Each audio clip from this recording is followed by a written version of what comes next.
Mas Robin ini akan sebagai pemateri utama yang akan menjelaskan tentang Web3, dan di sini juga hadir ada Mas Roni Lantip dari SIDS. Selamat sore Mas Robin. Sore. Denny Prasetyo atau biasa dipanggil Mas Jasud. Selamat sore Mas Jasud. Selamat sore Mas. Mas Jasud ini dari Gojek. Nah, di sini kita akan juga berbicara mengenai pelaku industri digital menghadapi teknologi Web3 itu sendiri. Jadi di sini saya coba sesingkat mungkin, sesederhana mungkin untuk menjabarkan tentang apa itu Web3. Oke, Web3 kalau secara singkatnya kita bisa bilang sebuah protokol baru untuk ekosistem digital generasi ketiga. Oke. Ngomong tentang apa itu Web3 itu tidak lengkap kalau kita tidak membahas sejarahnya terlebih dahulu. Ya, jadi teknologi web itu sejarahnya itu sudah dimulai sejak zaman web versi pertama, di mana web versi pertama itu masih read-only web. Apa itu maksudnya read-only web? Read-only web itu seperti istilahnya ya, kalau menurut Tim Berners-Lee itu dia bilang bahwa read-only itu maksudnya web pada waktu pertama kali diluncurkan itu hanya sebagai publikasi aja informasi. Lalu yang versi kedua itu adalah interaktif web. Ya, saya menyebutnya interaktif web karena web ini lebih interaktif sekarang. Para pengguna tidak hanya bisa membaca, tetapi bisa menulis, bisa berinteraksi dengan pengguna lainnya. Seperti saat ini ada Facebook, ada WhatsApp, itu termasuk juga, ada Twitter, ada Instagram, dan sebagainya. Itu merupakan bentuk dari interaktif web. Nah, kita saat ini ada di sini, di web generasi kedua. Nah, web generasi ketiga itu apa? Sebenarnya susah untuk menjelaskan, mendefinisikan web generasi ketiga karena belum lengkap sebenarnya. Ini masih WIP, istilah masih work in progress. Ya, tetapi kalau saya boleh mendefinisikan dengan cara saya sendiri itu stateful web. Ya, maksudnya apa stateful web? Interaktif web itu sebenarnya hanya kita kayak tadi baca dan tulis. Tapi sebetulnya kita masih belum bisa secara stateful memiliki state antara aksi pertama dan aksi berikutnya. Tentang apa ini nanti akan saya jabarkan lebih lanjut. Oke. Nah, perbandingan antara web generasi kedua dan web generasi ketiga. Ini bisa kita gambarkan visualisasinya seperti ini. Itu internet, di atas internet itu ada aplikasi. Ya, jadi aplikasi ini jalan di atas internet, dan kita bisa lihat di dalam aplikasi itu ada data, terus ada authorization, terus ada settlement. Nah, jadi tiga ini sebenarnya fungsi komponen yang paling penting di dalam sebuah ekosistem internet. Tetapi itu tidak disediakan oleh internet, tetapi disediakan di layer application atau user application layer. Jadi itu disediakan di level aplikasi. Nah, di sini masalahnya. Ketika data ada di situ, authorization ada di situ, settlement ada di situ, kita tidak bisa menggunakan berinteraksi seperti tadi itu dengan yang lainnya tanpa perantara. Harus menggunakan third party application yang misalnya ada Facebook, ada Twitter, ada Google, ada PayPal dan lain sebagainya. Mereka sebagai perantara semua interaksi itu. Nah, kalau Web3 itu gimana? Web3 itu seperti ini. Ini internet. Di dalam internet itu sudah tersedia authorization, settlement layer, data, dan application. Application ada di dalamnya internet. Kok bisa? Ya bisa. Kalau yang tadi internet itu application sama internet terpisah. Tapi ini bisa disatukan. Jadi Web3 itu bayangannya seperti ini secara visualisasinya. Jadi nanti kita bisa melakukan authorization tanpa perlu pakai OAuth misalnya, tanpa perlu login menggunakan Facebook atau Twitter, langsung di layer internetnya. Kita juga bisa nyimpen data di dalam internet, cuman datanya saat ini masih sangat terbatas. Sehingga beberapa data masih ada di dalam aplikasi. Biasanya data-data yang terbatas inilah yang dipakai untuk masalah privasi, sehingga itu tidak dikontrol oleh aplikasinya. Tapi aplikasi hanya sebagai data pendukung aja. Itu di Web3 itu gambarannya seperti ini. Nah, ini perbandingannya antara Web2 sama Web3. Kalau Web2 itu internet sama application itu kayak minyak sama air ya. Dia misah gitu. Internet itu kayak minyaknya, application itu kayak airnya istilahnya. Dia misah. Nah, kalau internet itu lebih menyatu dia. Semuanya ada di dalam situ, semua komponennya ada di situ. Nah, web saat ini itu kita bisa sebut sebagai istilahnya nggak lengkap lah, broken ya, bisa kita bilang broken. Kenapa kok broken? Kita tidak bisa mengontrol data kita sendiri. Istilahnya sekali kita melakukan registrasi di dalam sebuah service layanan lain, itu kita sudah menyerahkan data kita. Kita udah nggak bisa kontrol mau menghapus dan lain sebagainya, udah nggak bisa. Walaupun ada term of service, itu term of service itu hanya sebagai kayak ini loh, kita ngasih jaminan. Tetapi apakah benar dilakukan seperti itu, kita nggak ada yang tahu. Ya kan? Misalnya kayak WhatsApp bilang bahwa dia adalah end-to-end encryption, tetapi kita tidak bisa memverifikasi kebenarannya. Benar-benar nggak end-to-end encryption, gitu kan? Nah, itu kita nggak bisa memverifikasi kebenaran itu, sehingga kita nggak bisa kontrol. Gitu. Selanjutnya adalah semua itu tersentralisasi. Jadi di internet yang saat ini semuanya tersentral. Data kita ada di servernya Facebook, misalnya data kita ada di servernya Twitter, ada di servernya pokoknya third party application. Semua yang tersentralisasi itu rawan terhadap SPOF itu, kegagalan single point of failure. Jadi kalau satu sistem mati, down semua. Kok bisa? Kalau bukannya kayak Google nggak bisa down ya? Pernah ya kita bisa. Twitter sebesar Twitter, Google, Facebook itu bisa down. Ya, kita pernah ngalamin itu. Lalu yang kedua adalah kebocoran data masif. Ya. Karena data kita itu ada di dalam satu layer aplikasi, kalau aplikasinya itu broken atau ada celah, kena semua. Berbeda dengan apabila datanya kita kontrol sendiri, misalnya ada breach atau kehilangan kata kunci, itu yang kena hanya orang-orang tertentu aja yang kena, tidak masif. Lalu yang ketiga adalah membutuhkan perantara pihak ketiga untuk memverifikasi dan mengawal kesepakatan. Nah ini yang tadi saya sebut sebagai settlement. Jadi memverifikasi dan mengawal. Artinya memverifikasi dan verifikasi bahwa ketika sebuah transaksi terjadi di internet, ada memverifikasi benar nggak sebuah transaksi itu, dan ada yang mengawal. Kesepakatan itu harus tereksekusi sesuai dengan yang diharapkan. Sebagai contoh kita melakukan transfer menggunakan PayPal. PayPal adalah orang third party yang melakukan verifikasi dan mengawal. Misalnya kita beli pakai PayPal, ternyata barang yang datang, PayPal pasti akan bisa di-refund untuk mengembalikan. Itu mengawal. Memverifikasi, artinya ketika kita transfer, PayPal yang akan menjembatani transaksi itu. Ya.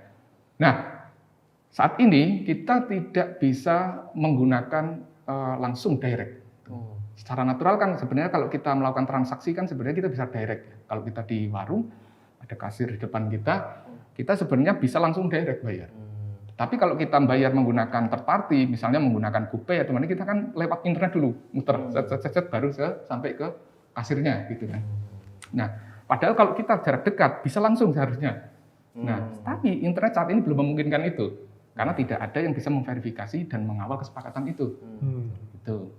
Oke, terus internet yang kita butuhkan itu seperti apa sebenarnya?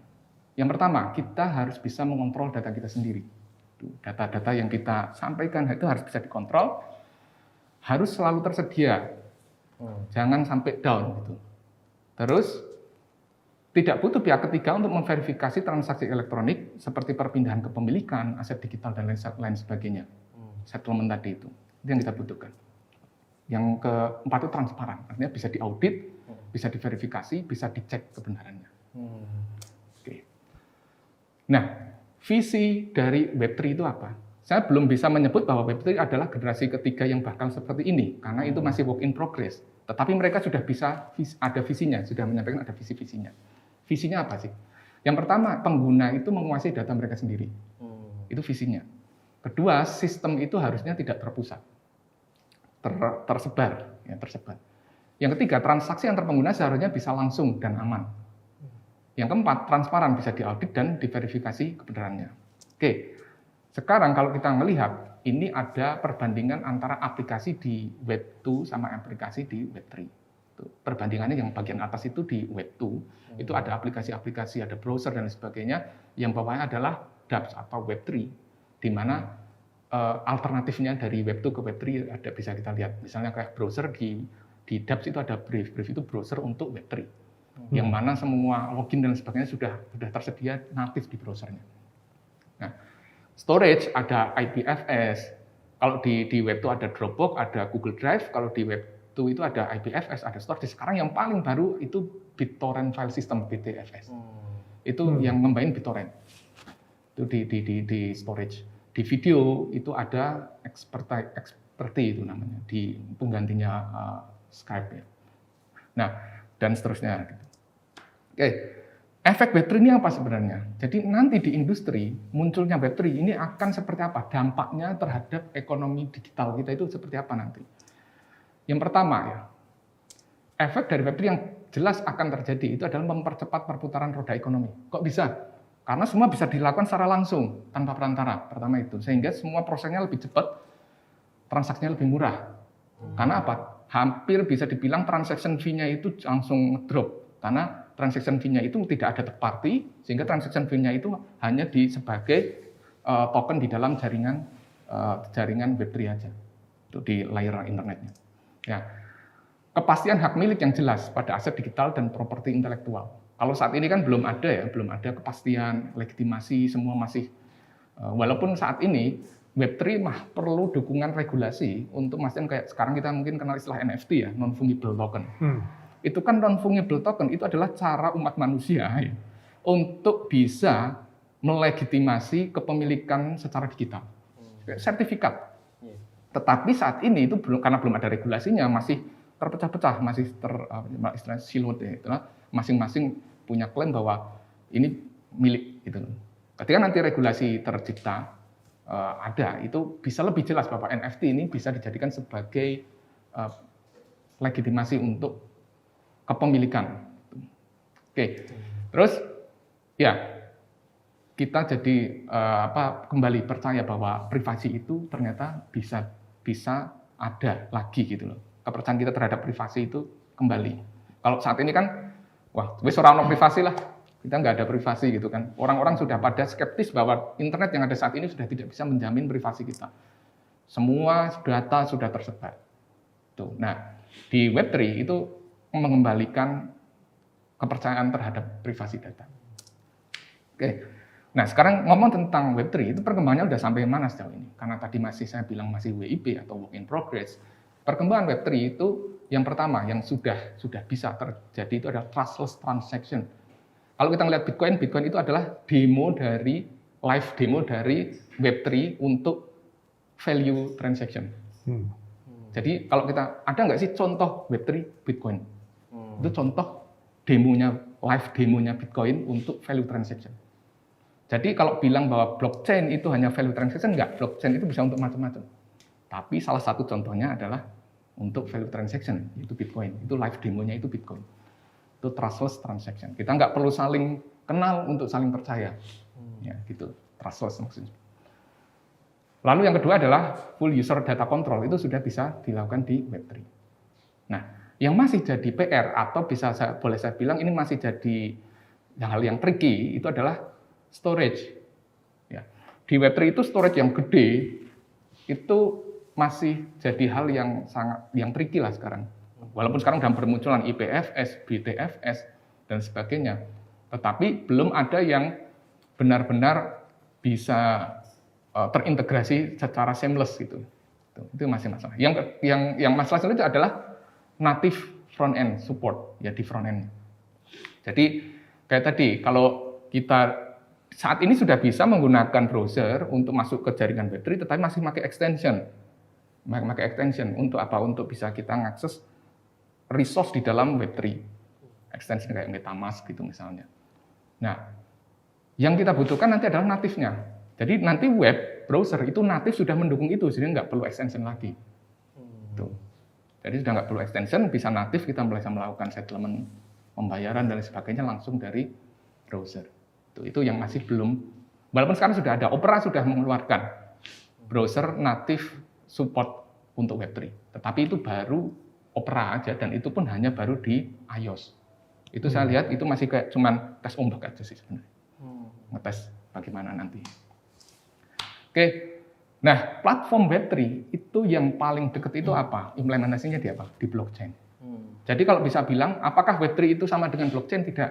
Web3 itu baru visi, baru konsep, baru rencana untuk sana. Seperti ini, tapi untuk mencapai ke sana butuh sarana. Nah, sarannya apa? Salah satu yang paling dekat, yang paling bisa diandalkan saat ini itu blockchain yang paling populer. Ada lagi lainnya, ada holochain. Cara kerjanya berbeda dengan blockchain, tetapi punya visi yang sama. Tuh. Cuman yang paling populer blockchain, jadi yang saya tambahkan di sini hanya blockchain. Tuh. Nah, apa yang perlu kita siapkan untuk ini? Nah, kita bisa mulai diskusi di sini. Menarik.